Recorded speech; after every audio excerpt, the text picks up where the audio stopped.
barco espectáculo. Es un buque de guerra. Estamos en guerra, en un feroz conflicto. Es una lucha hasta el final, sin ningún límite. No podemos ser neutrales, ni podemos llamar a tregua. El general Douglas MacArthur dijo: en la guerra no hay sustituto para la victoria. Deseo que vea hoy cómo usted y yo podemos entrar en esta batalla con la autoridad del reino y estar totalmente seguros de la victoria, que es nuestra. Lucas capítulo 10, versículo 17. Volvieron los 70 con gozo, diciendo: Señor, aún los demonios se nos sujetan en tu nombre. Lo notó.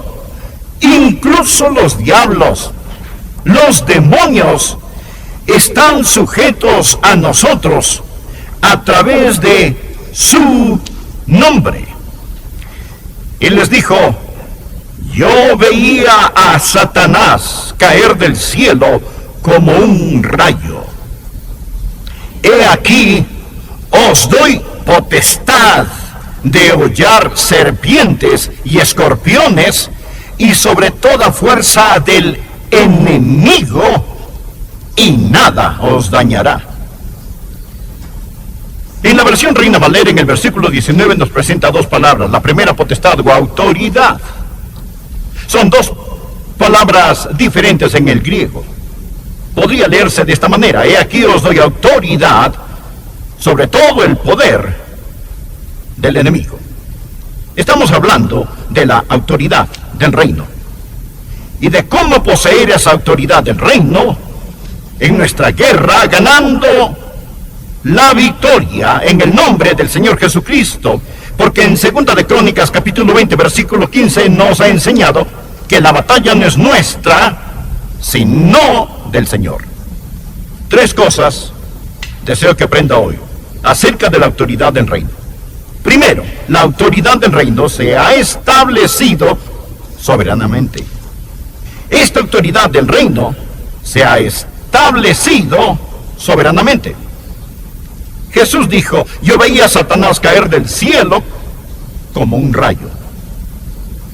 Esos primeros discípulos regresaron y le dijeron en el versículo 17: Señor, aún los demonios se nos sujetan en tu nombre. De nuevo quiero recordarle de lo que estamos hablando. Recordarle que hablamos acerca de la autoridad. El diccionario Webster define la autoridad primero como el poder o derecho de mando, de actuar, exige obediencia o toma la última decisión.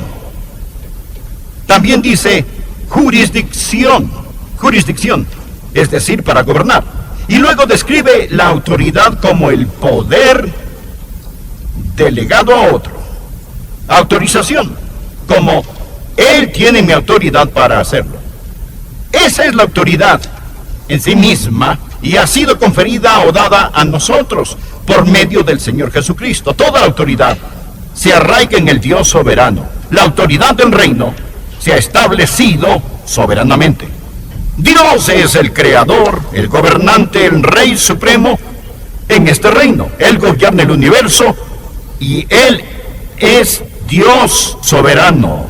Ahora, Dios, quien es soberano, le dio esa autoridad a Adán y Eva en el huerto del Edén. Cuando Dios creó a Adán y Eva, les dijo que tuvieran dominio. Pero recordará que la serpiente entró en el huerto y los engañó. Ellos pecaron, le entregaron su dominio a Satanás, perdieron su corona y Satanás se convirtió en el Dios de este mundo.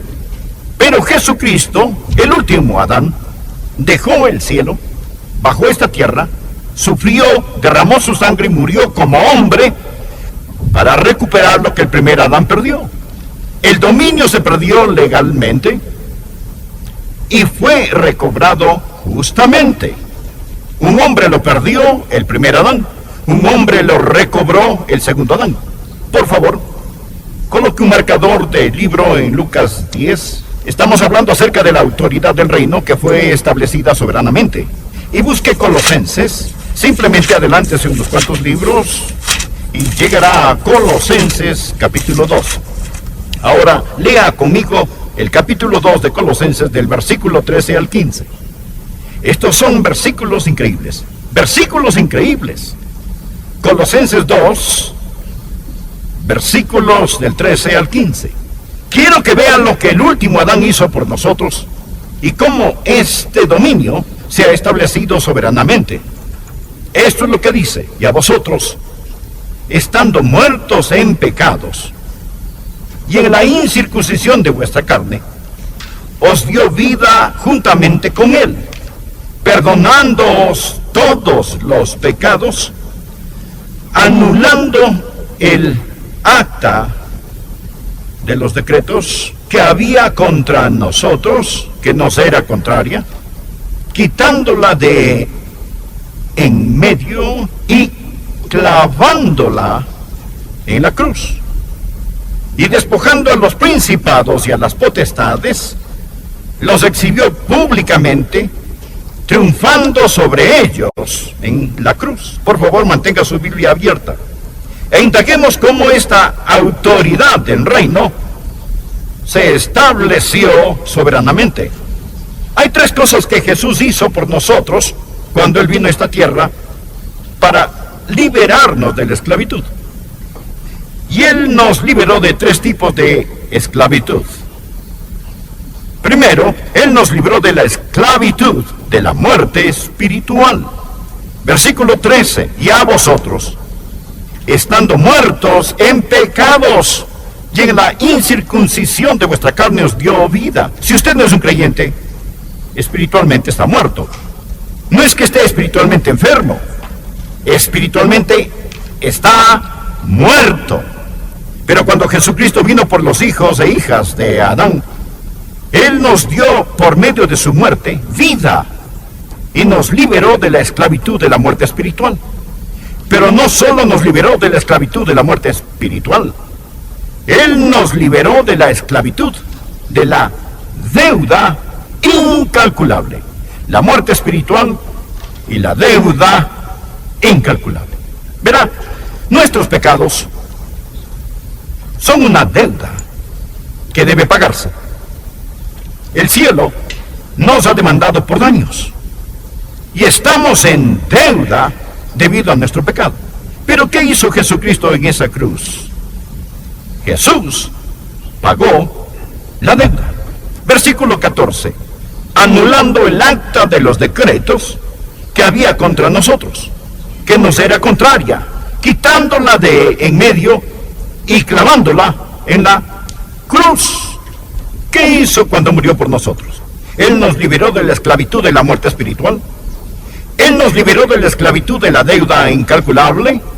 Él lo pagó todo. Y luego nos liberó de la esclavitud del dominio satánico. Retroceda y mire de nuevo este versículo. Observe el versículo 15. Habla acerca de lo que Jesús, oh, esto me fascina, no solo hizo por nosotros, sino lo que hizo a Satanás cuando Él murió. Él arruinó a Satanás, despojando a los principados y a las potestades. Despojando principados y potestades. Los exhibió públicamente, triunfando sobre ellos en la cruz. Su muerte en la cruz.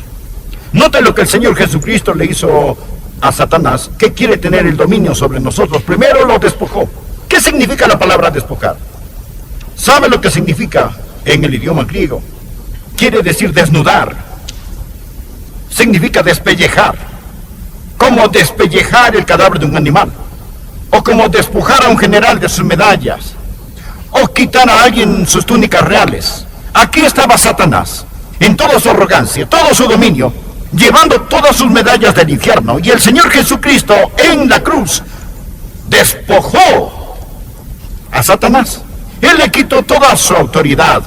Él ha sido desnudado, despojado. Y la Biblia dice, lo exhibió públicamente. ¿Qué significa eso? Significa humillado. No solo fue despojado, sino que estaba allí, de pie desnudo. sin más autoridad, sin más poder, sin más dominio. Diga la palabra despojado, dígala. Ahora diga la palabra avergonzado. Despojado y avergonzado. Él fue humillado públicamente. Él no quiere que usted entienda que el rey no tiene ropa. Él está despojado. Él está avergonzado. Mire, triunfando sobre ellos en la cruz. Él está vencido. Diga vencido. La próxima vez que piense acerca de Satanás, utilice estas tres palabras: despojado, avergonzado, vencido. ¿Por qué? ¿Cómo? Por la muerte de Jesucristo en la cruz. No solo pagó su deuda, no solo lo clavaron a la cruz, sino que cuando acabó dijo: cancelado. Él tomó el reino tenebroso de Satanás y le dijo: has quedado despojado de tu autoridad, avergonzado y vencido. Gobiernas un dominio condenado y navegas un barco que se hunde, Satanás. Ahora, amigos, ese es el mensaje que necesitamos aprender. Dios nos ha dado la autoridad del reino. Esa es la razón por la que al orar hoy dije: la victoria no es nuestro destino, sino nuestro punto de origen. La victoria no es nuestro destino, sino nuestro punto de origen. No oramos por victoria, tenemos la victoria. Estamos firmes en la victoria. Aquí está el segundo punto que quiero que vea. Primero dije que la autoridad del reino se ha establecido soberanamente. ¿Bien? ¿Lo entendió? Soberanamente establecido. Segundo, la autoridad del reino debe hacerse valer firmemente. Debe hacerse valer.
Nuestra batalla no es con Washington, ni con la Casa Blanca.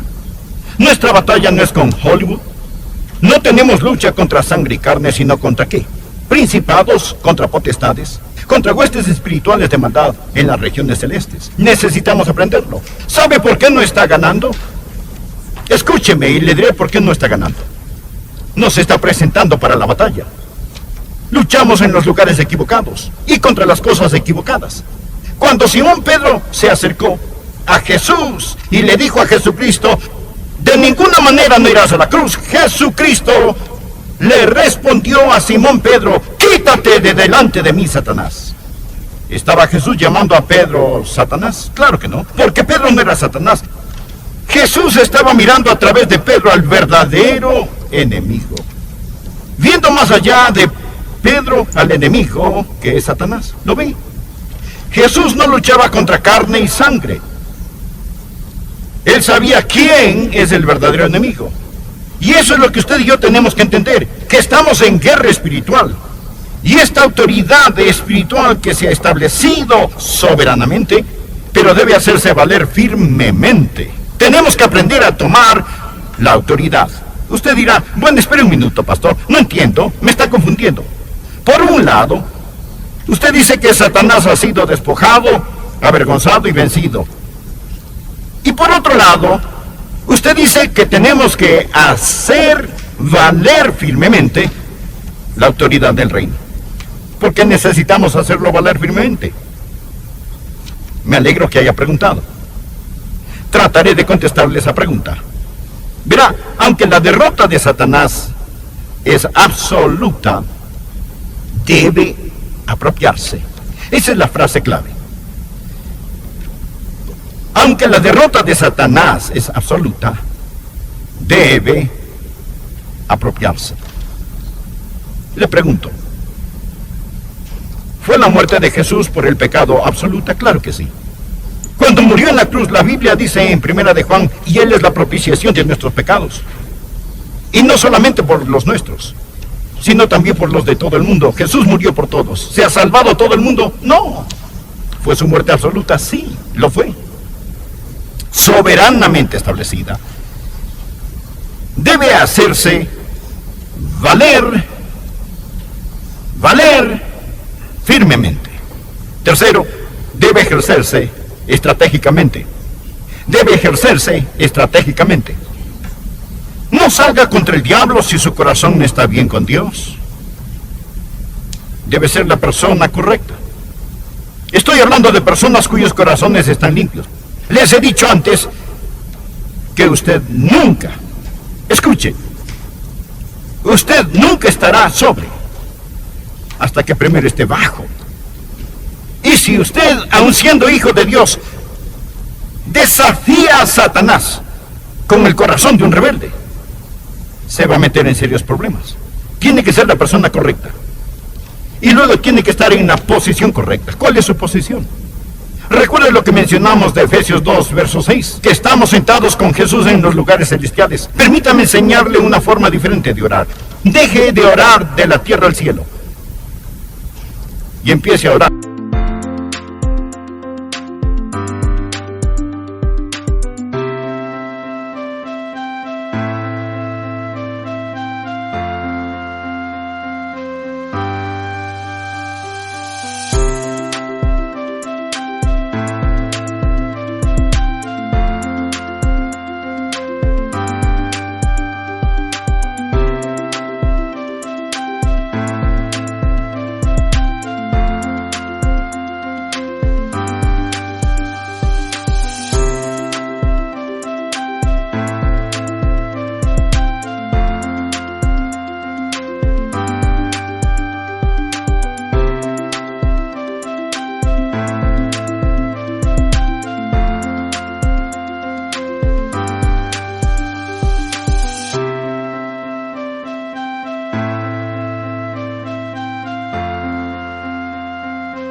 Usted se sentó con él y ahora usted tiene derecho al trono, y en lugar de orar al cielo, usted ora desde el cielo.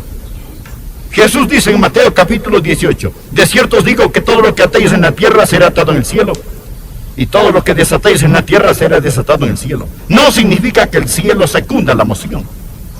En el griego dice que todo lo que se ata en la tierra ya está atado en el cielo. Todo lo que se desata en la tierra ya está desatado en el cielo. Lo que usted y yo necesitamos hacer es ejercitar nuestra autoridad del reino. Había un hombre que nació en Francia y posteriormente ese francés se mudó a Inglaterra y se hizo ciudadano del Imperio Británico. Luego, Gran Bretaña, Inglaterra, derrotó a Napoleón en Waterloo. Cuando ese hombre era un ciudadano de Francia, para él, Waterloo fue una derrota. Napoleón era francés, se perdió la guerra, y ese hombre como francés era un perdedor. Pero como